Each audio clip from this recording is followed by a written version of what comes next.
Hello, ഇന്ന് നമുക്ക് ചെറുപയറും വാഴക്കയും വെച്ചിട്ട് ചെയ്തെടുക്കാൻ പറ്റുന്ന നല്ലൊരു അടിപൊളി മസാലക്കറിയുടെ റെസിപ്പി നോക്കാം. അതിനു മുമ്പായി നിങ്ങൾ എൻ്റെ ചാനൽ ഇതുവരെ സബ്സ്ക്രൈബ് ചെയ്തില്ലെങ്കിൽ പ്ലീസ് ഇപ്പം തന്നെ സബ്സ്ക്രൈബ് ചെയ്ത് വെച്ചേക്കൂ. ഇനി നമുക്ക് നേരെ വീഡിയോയിലോട്ട് പോവാം. ഞാനിവിടെ കുക്കറിലേക്ക് ഒരു 2-3 ടേബിൾ സ്പൂണോളം വെളിച്ചെണ്ണ ഒഴിച്ചു കൊടുക്കുന്നുണ്ട്. ഇനി ഇതിലേക്ക് 1/2 ടീസ്പൂണോളം പെരുംജീരകം കൂടി ഒന്ന് ചേർത്ത് കൊടുക്കാം. ജീരകമൊക്കെ നന്നായി പൊട്ടിയതിന് ശേഷം ഞാനിവിടെ ഇതിലേക്ക് ഒരു സവോള നൈസായിട്ട് അരിഞ്ഞത് കൂടി ഒന്ന് ചേർത്ത് കൊടുക്കുന്നുണ്ട്. അതുകൂടി ചേർത്ത് കൊടുത്തിട്ട് നല്ലപോലെ ഒന്ന് ഇളക്കി വേവിച്ചെടുത്തതിന് ശേഷം ഇതിലേക്ക് ഞാൻ ഒരു തണ്ട് കറിവേപ്പിൻ്റെ ഇല കൂടി ഒന്ന് ചേർത്ത് കൊടുക്കുന്നുണ്ട്. അതൊന്ന് ഇളക്കി കൊടുത്ത് ഇനി ഇതിലേക്ക് 1/2 ടീസ്പൂണോളം ഇഞ്ചിയും വെളുത്തുള്ളിയും ചതച്ചതാണ് ഞാനിവിടെ ചേർത്ത് കൊടുക്കുന്നത്. അതുകൂടി ചേർത്ത് കൊടുത്തിട്ട് നല്ലപോലെ ഒന്ന് ഇളക്കി ഒന്ന് വഴറ്റിയെടുക്കാം. ഇതാ ഇവിടെ ഇപ്പോൾ നല്ലപോലെ ഒന്ന് വെന്ത് വന്നിട്ടുണ്ട്. ഇനി നമുക്ക് ഇതിലേക്കുള്ള പൊടികൾ ഓരോന്നായിട്ട് ഇട്ട് കൊടുക്കാം. ഞാനിവിടെ 1 ടീസ്പൂണോളം മുളക് പൊടിയാണ് ചേർത്ത് കൊടുക്കുന്നത്.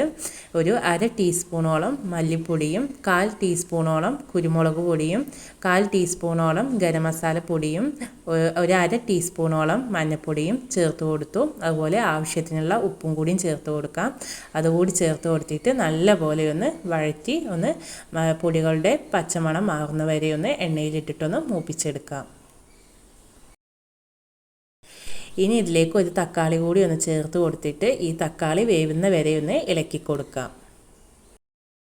ഇവിടെ ഇപ്പം മസാലകളൊക്കെ നല്ലപോലെ വെന്ത് വന്നിട്ടുണ്ട്. ഇനി നമുക്ക് ഇതിലേക്ക് ചേർത്ത് കൊടുക്കാനുള്ളത് നോക്കാം. ഞാനിവിടെ 1 കപ്പ് ചെറുപയർ ഒരു 4-5 മണിക്കൂർ വെള്ളത്തിലിട്ട് കുതിർത്തി വാരി വെച്ചതാണ് ചേർത്ത് കൊടുക്കുന്നത്.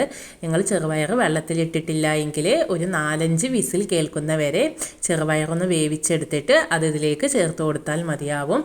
ഇനി ഇതിലേക്ക് ചേർത്ത് കൊടുക്കുന്നത് 2 നേന്ത്രക്കായ ചെറുതായി അരിഞ്ഞതാണ് ഞാൻ ചേർത്ത് കൊടുക്കുന്നത്. അതുകൂടി ചേർത്ത് കൊടുത്തിട്ട് നല്ലപോലെ ഒന്ന് ഇളക്കി കൊടുത്തിട്ട് 1/2 കപ്പ് വെള്ളം കൂടി ഒന്ന് ഒഴിച്ചു കൊടുത്തിട്ട് ഒരു വിസിൽ കേൾക്കുന്ന വരെ ഒന്ന് അടച്ചു വെച്ചിട്ടൊന്ന് വേവിച്ചെടുക്കാം. ഒരു വിസിൽ കേട്ടതും ഗ്യാസ് ഒന്ന് ഓഫാക്കി കൊടുത്തിട്ട് 5 മിനിറ്റ് നേരം കഴിഞ്ഞിട്ടൊന്ന് കുക്കർ തുറന്ന് നോക്കാം. നമുക്ക് നല്ല അടിപൊളിയായിട്ട് തന്നെ മസാലക്കറി റെഡിയായി കിട്ടിയിട്ടുണ്ടാകും. അതുപോലെ നല്ല ടേസ്റ്റി ആയിട്ടുള്ള കറിയാണ്. നിങ്ങളിതുവരെ ഇങ്ങനെയൊന്ന് ചെയ്ത് നോക്കിയിട്ടില്ലെങ്കിൽ ഒന്ന് ചെയ്ത് നോക്കൂ. നിങ്ങൾക്ക് എല്ലാവർക്കും ഇഷ്ടമാവും.